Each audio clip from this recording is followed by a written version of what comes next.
Hey everyone, so today we're doing Devil's Fork loop to Devil's Bathtub. To get here is pretty far out. This is Virginia country, so it's if you Google Devil's Fork trailhead, it will bring you to the right spot, but you have to be careful where you park. If you don't have a four-wheel drive vehicle that can handle a road like this, you'll have to park before this road. There's signage and everything. There's a huge sign that says Devil's Fork. There's also Devil's Bathtub parking, which is further up the road, depending on how far you want to walk to get to the actual loop.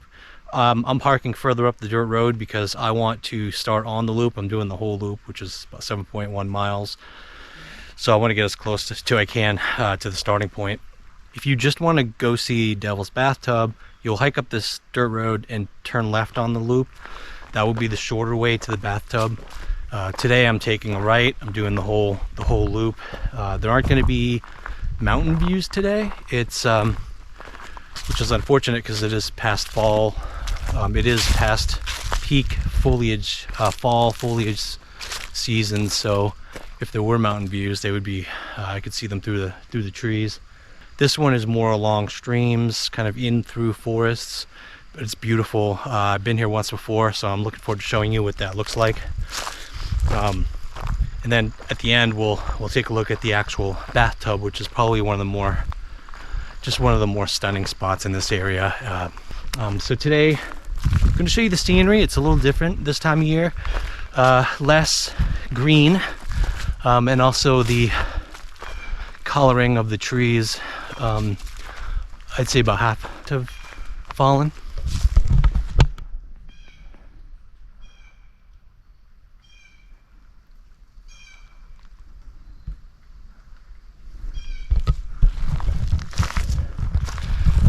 But you can see there's still some really cool splashes of color.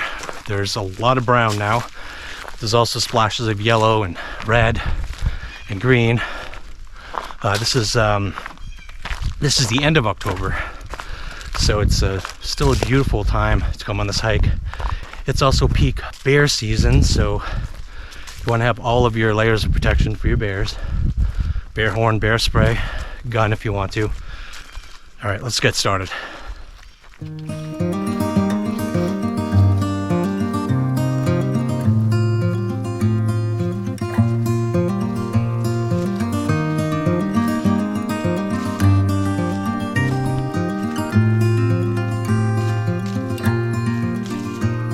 I'm a traveling spirit, I've seen many shores, from the West Pacific to the island of Kenya.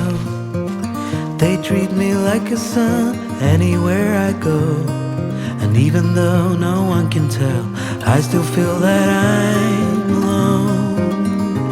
I'm alone, I'm alone, I'm alone. Leave me stranded, I know how to handle it all on my own.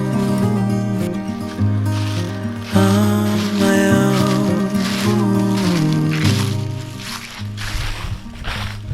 So as you can hear, another benefit of this time of year are the leaves on the trail. Don't need a bear bell when you're making this kind of ruckus going through the woods. Definitely this time of year, the bear are gonna hear you coming far away. If I do see anything, I'll try to capture it.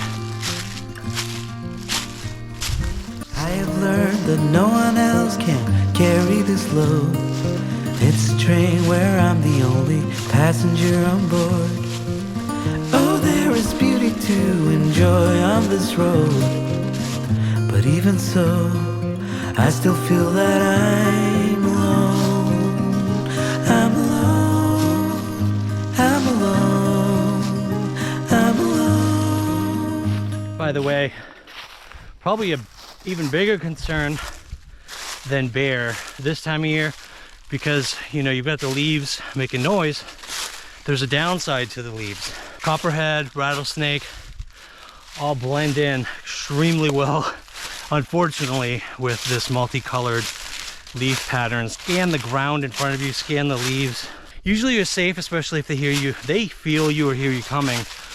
They'll scatter away. This is a heck of a climb too. We're getting there though.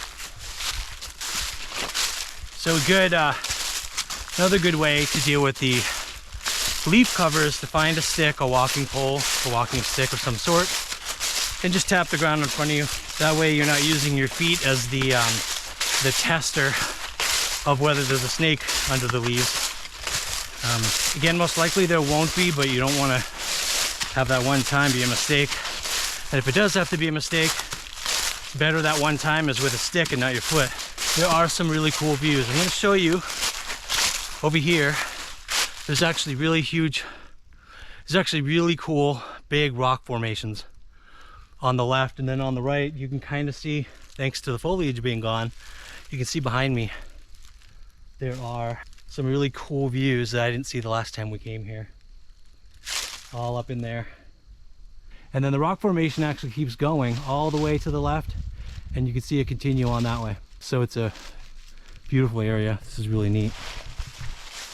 Stranded, I know how to handle it all on my own. I'm alone, I'm alone, I'm alone. Leave me stranded, I know how to handle it all on my own. On my own.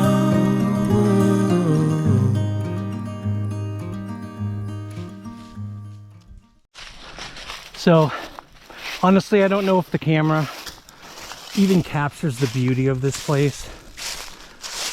You've got this wide open area. This trail goes up a ravine. So you can see we came up from that way. We're about almost one quarter of the loop. This trail eventually will take a left. But this is just this wide open ravine, and when the leaves are gone like this, you can see for quite a distance. But it also absorbs sound, the leaves on the ground, which when you stop, just makes it that much more peaceful.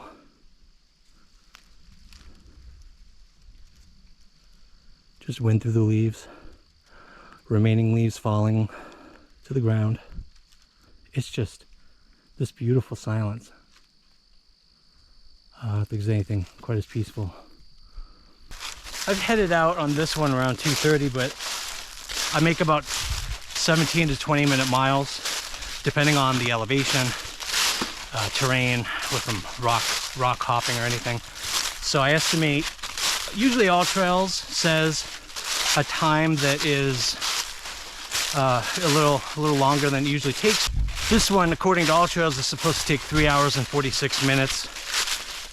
So if I go my normal speed, yeah, basically it's just over 7 miles, 20 minutes a mile. 140 minutes should be just over 2 hours, 2.5 hours, but we'll see. I'm not going that fast because of the leaves. I don't want to risk stepping on a snake, so I doubt I'll be making 20-minute miles today. We'll get up this climb first and then take that left turn, continue on the loop.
Throw another log onto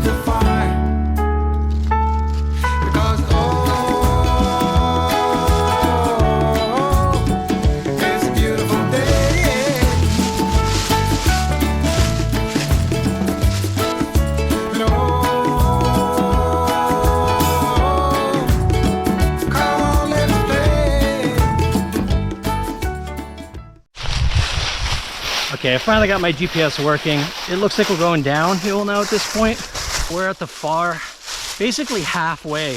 It looks like halfway, but it's like the last turn in the trail. So I have a feeling it's mostly downhill, but we'll see. It's just that it's taking longer than normal. So I'm gonna kind of book it and try to get there before it gets too late. It's already 5:30. So that's, you know, late in the day. Sun's coming down. Let's go faster. Yeah, so this normally has a lot more water. And it's very pretty. It's flowing around the corner here between the cliffs. And then it continues down toward Devil's Bathtub. But you can see this pathetically small trickle of water coming through. Everything's just dried up right now. This time of year it hasn't rained much. So gonna keep going. Maybe the bathtub will have a little more water than this, but if it doesn't, at least I'll show you what it looks like, and we'll come back maybe after a rain or something, see if we can see it with a little more water.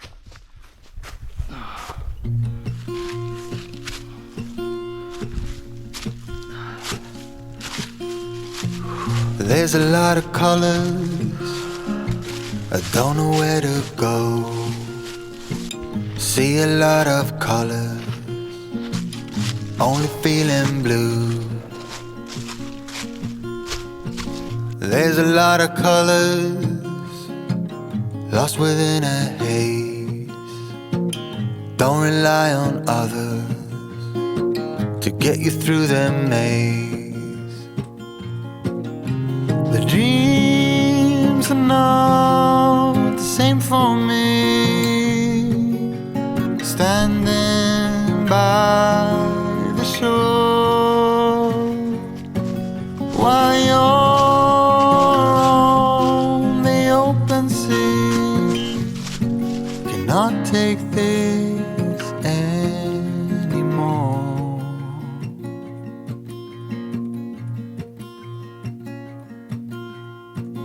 There are a lot of voices drowning in the sea. There's too many voices talking back at me. There are a lot of choices waiting to be made. Too many choices making me afraid. Dreams are not the same for me.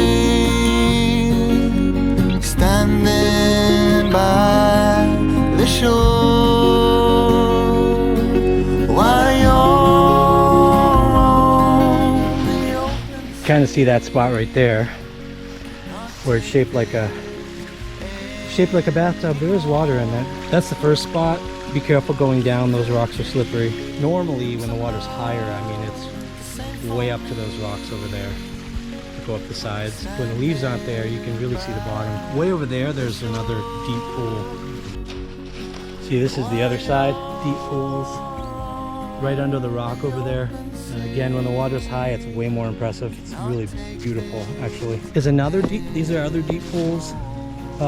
I almost think they should call it Devil's Bathtubs, because this is the one we went to before with this big rock. So a lot of people will go up on the other side of the rock, just kind of wade in the shallow end, but it gets very deep. It gets much deeper. You can see where the water's darker over there. It's actually quite a bit of water considering there's just too many leaves to really do much of anything. It's kind of a mess down there. Gonna pretty much cruise to the rest of the way to the car. So before it gets too dark, let's get going. By the shore while you're on the open sea. Cannot take this anymore. The dreams are not the same for me.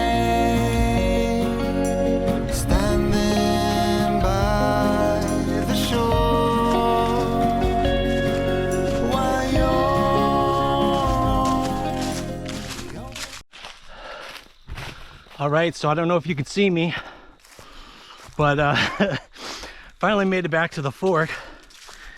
I have been walking for 4 hours, which is well behind the All Trails estimate, which means I was going pretty darn slow there at the beginning. It was getting close there toward the end. After it passed twilight, I couldn't really see the trail markers anymore. And that's a situation where it can get pretty dangerous. You know, if you take a wrong turn thinking the trail goes one direction and you can't even see those markers. But I made it to the main road, so you can see the gates behind me here. So just got to walk down to the Jeep just past this parking area. The parking area that's empty now. There were at least 3 cars in there before, but there's no one down there. It's getting really dark. So as you can see, I ran out of light. I just took too long on this hike. The fact that I had to use a stick to kind of scan the trail in front of me as I was walking just slowed me down way more than I thought it would. So that hike is supposed to be 3 hours 45 minutes for an average pace, and normally in the summer maybe I would do that one in 3.5, maybe less. This one took like 5.5 hours. It was ridiculous. But I was debating whether or not to post this video because Devil's Bathtub was just littered with leaves. But as you could see, there was scenery. Fall does offer some pretty neat opportunities on that trail with the rock formations. If it wasn't for the rock formations, I wouldn't recommend going there in the fall. But the scenery, the beautiful quiet forest, as you go around the first part of that loop, and then the rock formations along the way, like that really cool shelter, which by the way, that shelter area under the rock, if you want to be romantic to someone you're with, I would recommend bringing something to start a quick fire, an easy fire. Bring some food for a picnic, something you can cook up real quick on a fire. As you're eating, you can overlook the valley in that area, especially this time of year because the leaves are gone, so the views are a little better even from that underneath the shelter rock. So that would be a cool spot to go hang out at some sunny fall day, even in the winter, since you can make a fire, which would be really cool. And then just the rock formations, especially on the way on the last part of the loop as you're coming toward Devil's Bathtub, those are just spectacular. So I decided with some input from a few of my viewers to go ahead and post this one. I hope you enjoyed it. I hope it helped you see this trail during this season, during the fall. I'll go back in the summer. We'll take a look at the Devil's Bathtub when the water's high. Springtime probably, actually, it would be the best time for that. Late spring. But either way, I really hope you enjoyed this video, and I will see you next time. Please subscribe. Just take a few seconds, click the button down below. I'm trying to bring the highest quality hiking videos to YouTube, and that means I'm going to show you maps, trail highlights, all the best views on the trail, any good picnic spots, any wildlife we see, all in 4K high quality video. And we'll see you on the next hike.